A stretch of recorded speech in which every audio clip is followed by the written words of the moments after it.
এই অঙ্কটি অপশন দেখে করলে খুব সহজেই করা যায়। যেমন 18, এখানে বলছে যে দুইটি ক্রমিক সংখ্যার বর্গের অন্তর, দুইটি ক্রমিক সংখ্যা থাকবে, সেটা বর্গ এবং অন্তর হতে হবে। অন্তর হচ্ছে বিয়োগফল। তাহলে 18 যদি আমরা করি, 18 স্কোয়ার বিয়োগফল 17 স্কোয়ার। তাহলে এই যে ক্রমিক সংখ্যা বর্গ অন্তর, এই যে আরেকটা ক্রমিক সংখ্যা। বর্গ হচ্ছে যে কোনো সংখ্যার উপরে স্কোয়ার দেওয়া হচ্ছে বর্গ। তাহলে 18 স্কোয়ার হচ্ছে 324, 17 স্কোয়ার হচ্ছে 289। এটা বিয়োগ করলে আমাদের হয় 35। এখানে 35টা আমাদের হবে না, আমাদের হতে হবে কত? 37। তাহলে খ নম্বর অপশন যদি আমরা দেখি, 18 আর 19 রয়েছে খ নম্বর অপশনে। তাহলে আমরা প্রথমে বড় সংখ্যাটা দিব 19 স্কোয়ার 18 স্কোয়ার। এটাকে করলে 19 স্কোয়ার হচ্ছে 361 বিয়োগ 18 স্কোয়ার হচ্ছে 324।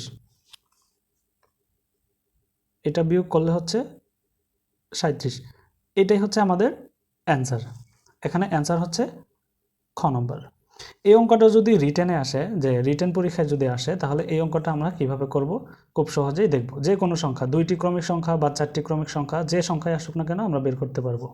এটি রিটেনে যেভাবে করা যায় সেটা হচ্ছে যে প্রথমে দুইটি ক্রমিক সংখ্যার বর্গের অন্তর। এখন আমরা ধরে নিব যে প্রথম ক্রমিক সংখ্যা x এবং দ্বিতীয় ক্রমিক সংখ্যা x প্লাস 1 এবং তৃতীয় ক্রমিক সংখ্যা যদি হতো তাহলে x প্লাস 2।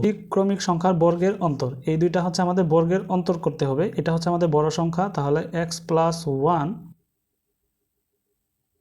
বর্গের অন্তর হচ্ছে বিয়োগফল সমান সমান 37। এখন আমরা এটা যদি ক্যালকুলেশন করি তাহলে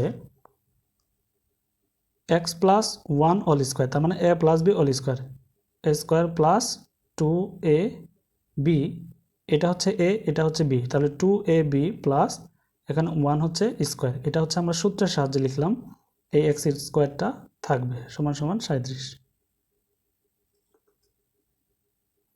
এখন এই x স্কোয়ার এবং x স্কোয়ার আমাদের কাটা যাবে, তাহলে 2 1 দিয়ে গুণ করলে 2 হয় x, 1 এর উপরে স্কোয়ার হলে 1ই হয়,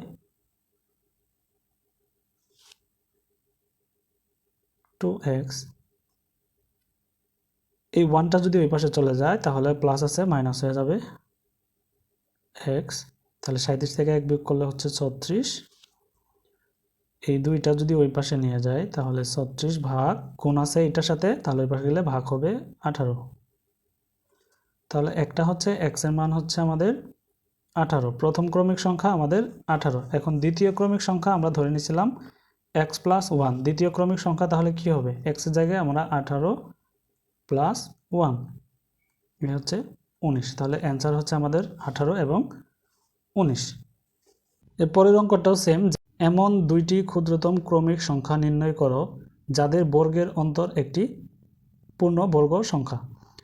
কি বলেছে যে দুইটি যে ক্রমিক ক্ষুদ্রতম সংখ্যা থাকবে যাদের বর্গের অন্তর, বর্গের বিয়োগফলটা হবে একটি পূর্ণ বর্গ সংখ্যা, যে সংখ্যাকে আমরা বর্গ করতে পারবো এমন একটি সংখ্যা হবে, যে পূর্ণ বর্গ হতে হবে। দুইটা ক্রমিক সংখ্যার যে অন্তর হবে, এখানে যে 6 এবং 5, আমরা যদি লিখি 6 স্কোয়ার বিয়োগ হচ্ছে 5 স্কোয়ার, যদি করি 36 বিয়োগ হচ্ছে 25, এটা যদি করি তাহলে আমাদের 1 হয় 11। এই 11 কিন্তু পূর্ণ বর্গ সংখ্যা না, 11কে আমরা স্কোয়ার বানাতে পারি না। এখন যদি খ নম্বর অপশনটা দেখি, যে 7 আছে 7 স্কোয়ার 6 স্কোয়ার, তাহলে 7 7 49, 6 6 36, এটা বিয়োগ করলে হচ্ছে 3 1 13 হয়। এটাও কিন্তু আমাদের পূর্ণ বর্গ সংখ্যা না। এখন যদি গ নম্বরটা আমরা দেখি অপশন, তাহলে 5 স্কোয়ার 4 স্কোয়ার, তাহলে 5 হচ্ছে 25, 4 4 16, এটা বিয়োগ করলে হচ্ছে আমাদের 9। 9 কিন্তু হচ্ছে আমাদের পূর্ণ বর্গ সংখ্যা। কেন?